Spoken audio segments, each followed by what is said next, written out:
Menschen, die sich von der Tag nach Christen nennen. Aber ihr Christentum besteht in Dingen, was sie selbst getan haben. Ihre eine Kapazität, um sich raden, ihre eine Kapazität, um sich Gott will. Du en besteht das. Sie bestehen sich in sich selbst und glauben selbst, dass sie könnte haben und sprechen sich selbst so viel Irrtau aus der Bibel an den Nervus zu sprechen.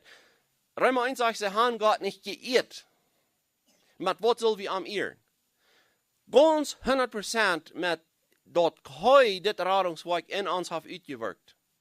Dat hij dat als de Erde traf Gott, der traf nicht ein Mensch. Und den Tag, wo wir die Erde für uns nehmen, dann da wir kriegt das selbe, was Römer 1 sagt. Der haben Gott nicht geirrt. Und der haben ihm nicht gedankt. Den Tag, wo ein Mensch sich auffängt, diese Erde selbst tot zu sprechen, dass er dit allmählich, der Radung ist allmählich für Menschen. Haben wir das nicht begriffen,